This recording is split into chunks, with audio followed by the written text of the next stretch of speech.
Next up, I'd really like to kind of broaden this conversation a little bit, and I want to add a couple of new voices to the conversation. We've got two people backstage who bring a ton of insights into this discussion.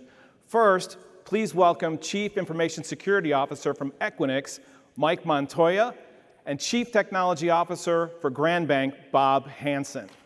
And maybe to get us started, Mike, Bob, if you could just share a little bit about your roles and your organizations. Robert Hanson, I'm Chief Technology Officer for Grand Bank. We're $150 million in assets in Hattiesburg, Mississippi, 50 employees. Excellent. Michael Montoya, I'm the Chief Information Security Officer at Equinix. I loved what you presented, by the way, and I was thinking, I'm actually from the analog era. I can't believe it, but anyhow, spent a lot of my career at Microsoft. Microsoft and FireEye. I'm also an independent director on the board of directors for F5 as well. Excellent.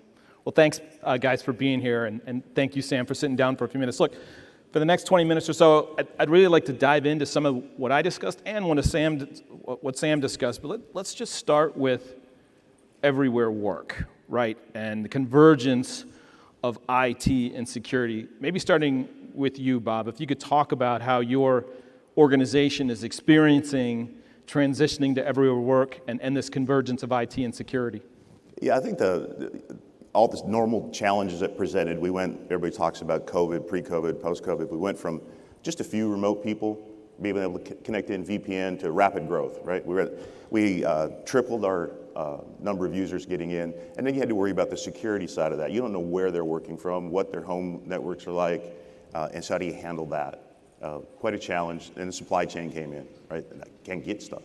It was a lot of planning, a lot of time. Yep, for sure. Mike? Yeah, no, I mean, all similar stuff to that. And you know, it's interesting because we talk about this convergence, which I think is a phenomenal term, right? But if you just rewind the clock, even just 30 years ago, we were the same teams. Yep. I mean, security and IT, it was all just one team. And actually, the first CISO was appointed in 1995, 96, whatever the date you look at, right? And that's when the kind of this formation, more of a security pillar came up. But there needed to be some strong recognition of that. So I think this convergence is really just sort of more of a reconvergence of the fact that you can't really have one without the other. And you're seeing some really great technology and systems and processes come back together, which I'm quite delighted for. And during COVID, we did the same thing. So we had to make sure that our VPNs were not only available, but they're also very secure, and they had the ability to run those things and actually get people to connect. We had all the right cloud capabilities connected so that people could work from home and work remotely from home effectively. And we had made that journey to begin with, so we were in a pretty good spot to actually quickly help. We have about 16,000 employees globally to get those employees working remotely pretty quick. What were, during that period and even now, what would you say were kind of the challenges you faced with not only remote work, but again, the convergence of IT and security?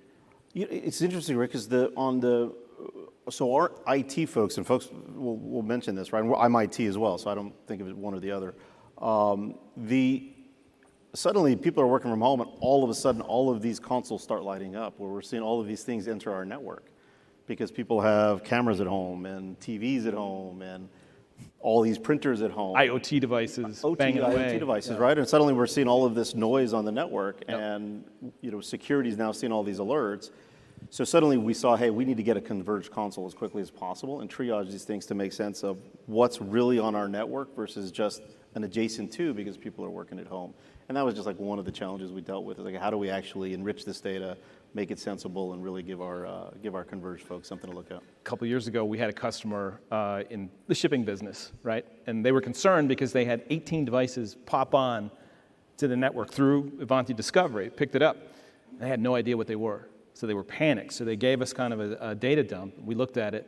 They were 18 IoT-enabled toaster ovens in their galley. Nice IP address on my hacked Pop-Tart, through a right? toaster Yes. oven. I need my Pop-Tart. And the captain thought it was funny for a minute, and then it was not funny, right? No, Bob, how about for you, that convergence and some of the challenges you faced? I think our biggest challenge was support. You can get hardware out to people, but how do you handle the support? You're not used to providing support off network for, in a bank, everybody's in the office, right? It wasn't a large scale. How do we support them? What tools do we have to support them? And then things like printing. Obviously, how do you control the security of the printing when they're remote? It's a worry. Yeah, for sure. Mike, back to you for just a second. Mike, you've got some of the biggest, most recognized customers and brands Equinix serves. I'm just wondering what challenges you've seen for the customers as it relates more broadly to just everywhere work.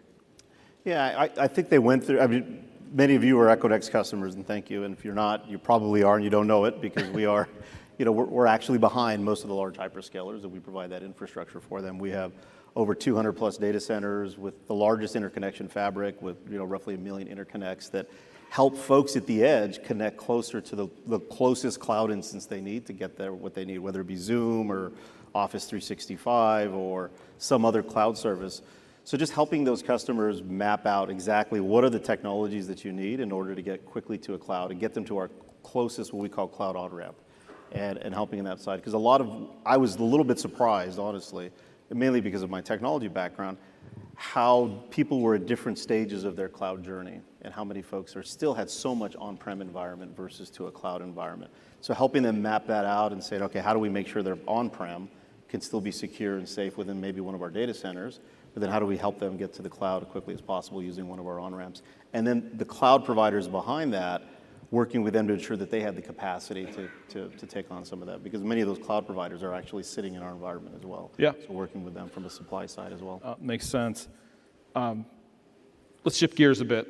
Let's I don't think we can really talk about the future of work without considering the impact of generative AI. No, it's relatively new, but boy, what a hype cycle we've seen in the last year. And we just, our survey we just conducted, 95% of participants said they think AI will make security threats more dangerous, and nearly 1 in 3 companies don't have any kind of documented strategy to deal with generative AI and the vulnerabilities and risks it presents, which is scary, right? Mike, back to you for a second. What's your take? How do you think Gen AI will impact security, and what are you at Equinix kind of doing to prepare? Well, I think there was a great demonstration of what AI can do, right? I mean, so it's real, it's coming. I think it's incredibly nascent, and there's a lot we're learning. I think every one of us in here have probably been asked by our board of directors or by someone in our organization, what's our AI strategy? And you're like, okay, that's a lot to ask. But the reality is, from a security perspective, and I'll rewind the clock a few years, it wasn't that long ago an attack, from the point they call this thing the kill chain, right? So from the attack from a threat actor to go from reconning our environment to getting in, and then from getting in to actually making that next move, which we call lateral movement, that would take weeks just a few years ago, which gave us a better response time. Because if we had at least some decent detection, we could do something about it. That in years has come down to seconds. Yep. And we're seeing that lateral movement go from even just a few endpoints, not just in seconds, but to impacting 60 to 80,000 devices within those seconds, right? And AI has started to drive some of that. But I think AI is actually going to be our way to help compete against that as well, or actually respond to that, because no matter how many people we have sitting in front of keyboards doing things, they can't respond with that kind of click rate. And you actually need the technology to help you. And I think AI, we're actually using AI now as a way, I'm not saying we figured it out, but we have very discrete initiatives on how we're going to build AI into our security operations center, how we're trying to build it into more of our response capabilities as a starting point, because it's helping us move that, what we call that time to respond down, to get more competitive with what the threat actors are doing to us. Very good. So I think it's got a great promise on that side.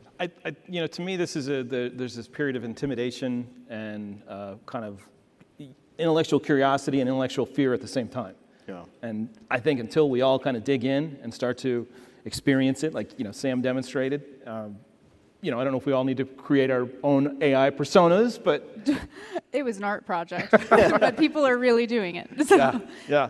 But Bob, from your perspective, your organization. We're early on. We're, I guess, cautiously optimistic, Yep. And looking at a couple different realms. Obviously, how do we use it internally to do our functions, to do policies, to ensure regulatory compliance, and then externally for product delivery, more focused, and really kind of just, we know we need it. We know we need to move that way as we move everything to the cloud, and then really waiting on regulatory guidance. Yeah. That's going to be the big one. Europeans just put out their first bit of legislation a couple of weeks ago. We actually are working with US legislators, and they're asking our advice on how to structure it. It's fascinating conversations. Sam, how about you? Your perspective on generative AI? So many good perspectives, right? And coming from, again, a blockchain infrastructure space, I remember similar sentiments of waiting on regulations, right? And it's one of these things, though, where, as you mentioned, threat actors. So, right, in the past, it might have taken a team of like 100 people to take down, let's say, a bank or a government. Now it is 1-2 people in a room. So when I had this story that I shared where I went off grid for a bit and I was aware of the technologies and what you could do with a voice clone, for example, and I'm sitting there and thinking my phone has been intercepted. How would I know that the person on the other line is actually the person that I think it is? How do I know the person that on the video call is actually that person? And I'm having these thoughts, and everyone's like, Sam's too paranoid, Sam's in tech. And, you know, just a month or two ago, was it the $25 million CFO deepfake circumstance, right? And so I've recently given a lot of talks on fraud prevention, AI-driven fraud, and tackling it. And I think it's, on one hand, very jarring, again, when you can replicate things like, you know, not only compromised devices, but compromised people. So I think, as you both mentioned, it's sort of fighting fire with fire and developing the competencies and policies in-house to work with those technologies to signal and combat it. Yeah, and you make a great point. I have my own experience with this, and especially the voice side of things. And I guess this room could probably confirm that CEOs in the C-suite are among the worst, in terms of adhering to security standards. So we're often highly targeted. Yeah. And I've had employees say that they are getting phishing emails. All right, that's kind of amateur hour. But then they get a follow-up phone call with a voice that sounds like mine. That's saying that's a legit invoice. Go ahead and pay it. Takes 15 seconds for what we've just done on stage with these cameras right here to replicate that. And I think everyone in this room, again, is empowered to, or I would urge you to learn the technologies. Again, don't go so far as do this to yourself. Yep. But the reason I did it to myself is I need to know what is likely going to happen so I can educate about it. Yeah, and that's similar to the approach we've taken at Ivanti in terms of addressing and sort of trying to absorb generative AI in a positive way. We've said to the employees, everyone can make recommendations on how to use it. Don't go off and use it on your own, at least in a business context. We have an intake process and kind of a galvanized little test area by our AI experts. Anybody can submit an idea, though.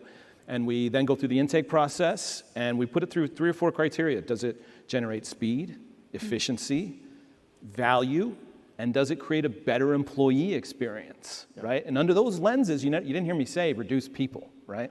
Under those lenses, there are some great applications emerging. So out of the 40 or 50 that we've put through this, intake process, there are 2 so far that have stood the test, and we're about to put into production, primarily in support, where there's some great applications. And I would add, especially on I agree with regulation. You got to be cautious, but this will drive a new level of sovereignty around data regulation that's going to be interesting at best. And a couple of things that we've done that have helped. So we have adopted the NIST AI framework, at least as conceptually to help us make some control mapping, and I think that's helped us a bit. We're going towards the new ISO to help us with the European X, the ISO certification. It's all new stuff, but these are important things for us to at least lean into this and learn it more, right, from those perspectives. And then very tactically, we're starting to map. MITRE Atlas, if you haven't followed it, has a really nice control mapping back to different sort of AI frameworks. So we're adopting that as well as a way to look at how do our controls start to map against these different things, whether it be, some sort of, bias issue that we're dealing with in the models or some other element of what they call person in the middle attack as it relates to an algorithm. So there's some good artifacts out there that you can use today to start building a program. Yep. Highly recommend people do that. Excellent. Changing channels again, guys. Let's talk about talent for a second. I think we're in an era in IT and security where talent is scarce, and in fact, some reports are saying we're millions of knowledge workers short of kind of full table for all the jobs that are available. starting with you, Bob, how do you view this challenge, and what do you think some of the levers are for attracting and retaining best talent for IT and security? It is a tough challenge. They're hard to come by. I think that's work from anywhere. Really requiring people to come into an office and sit down, that's just not going to be the norm.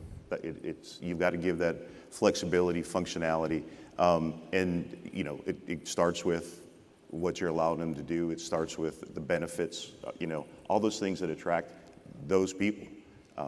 That's kind of where we're focused. Let's think more forward, not just from a customer perspective, but internally. Let's put things. As we go to the cloud, that's going to attract some different talent for us. On-premise stuff really not there anymore. So yeah, Mike. Yeah, I mean, we've done quite a few things. I mean, we grew our. In fact, I'm looking at Dr. Srinivas on the front row because he's been part of our journey at Equinix as well from the early days, and we've grown our team significantly. And so we were in a good spot to grow it towards in this kind of COVID era, because that's kind of when we started. So we were able to, number one, say, hey, we're just gonna go attract the right people wherever they're at. And that remote capability was just critical for us to help on that. But then put some boundaries around how much people are working. Obviously, you can't control that completely, but what time you call meetings, you can set the tone, right? And ensuring that when working groups are coming together, are they a little bit more closer proximity to each other from a time zone perspective so that we can help address some of those issues. We're not perfect at it, but those are some of the things that we worked on. And then conscious of a new skill set that we were trying, because we weren't just looking for great security responders. We want that as kind of a table stakes or great security folks. But what are some of the other characteristics we were looking for? So we know we wanted people who could be great first responders and people who could nurture and folks who could teach.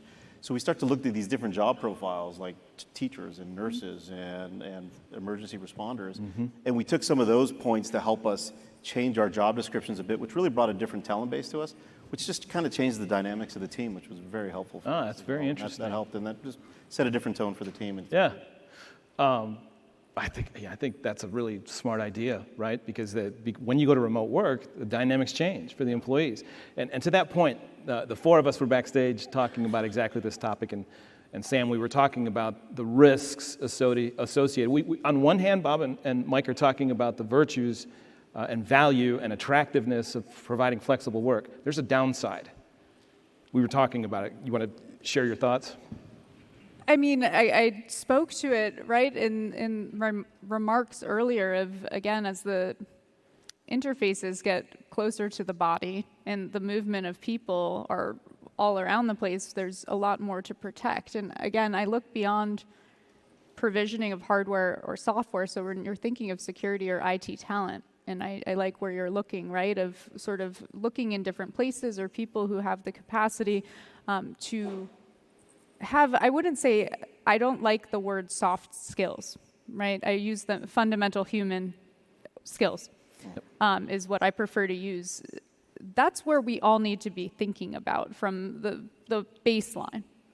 The tech skills can be learned or taught on top of that, not all of them, but most of them. And so I think a way to address some of these issues, right, of how to fill that talent, because it's the more that we shift into these environments, not just in work, but in life, it is the number one gap, skills gap, and it is the most essential thing to protect, where, again, man in the middle attack, right? Think about someone manipulating your innermost thoughts, swaying belief systems within a company or even country.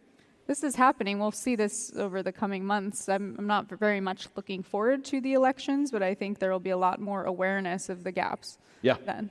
So. You know, to your point about the changes in interfaces and the need for connection and so on, part of what we were talking about is early in our careers, not you, Sam, you're very young, but early in our careers, I met my wife on the company softball team, right? And that interaction and learning from your manager or your director on the floor you worked on or the office you worked on was invaluable. So one of the things that we've done at Ivanti is we've actually developed our own and installed a remote leadership curriculum for managers, right? To talk about mental health issues and how to see the cues and how to create more interaction and not just be 100% all business all the time. And that's been helpful. I think we have a long way to go, for sure, though. Sam, you've got a little bit of a different take on everywhere Many work. things. Yeah. And many things. But we talked a lot about the technical aspects of keeping everywhere workers safe and making sure they have the tools they need to stay, productive and connected. Are there other aspects of everywhere work the technical people in this room should consider? I think you just made the point on community and connection, and again, humanity or leadership or coaching, all of these things. Again, the most recent company, this was during the pandemic, again, the global communication company, was based in London. Most of our workforce or talent was just coming out of university, having never worked in an office environment, having never learned in an educational environment that wasn't remote first, and they were itching for human connection. Now, most of us in this room have had those experiences. So maybe we're better with the work-life balance. We're more accustomed to a remote-first culture, but there's younger talent coming into the workforce that does need that leadership, needs that guidance, and oftentimes they're really seeking that in person. So again, it's not one way or the other, return to office or not. I think flexibility is key here, but it's also a bit in terms of the more experienced folks to, I wouldn't say take one for the team, but also recognize your role as a manager or someone with more experience to guide the younger folks and also help them with these fundamental human skills, right? That are not just the hard skills, but the fundamental human skills, which I think only can be acquired through direct experience and direct human experience. However you do that, that's not for me to decide, right? Maybe it's an offsite, maybe it's summer camp. But as we joked about, but I think that's important to recognize, not just as soft skill, but a fundamental human skill, especially in the world that we're going into. Well, Bob, Mike, Sam, just want to thank all three of you for being here. Great insights for the audience. If you would, please give them a warm round of applause. Thank you, guys. Thank you so much.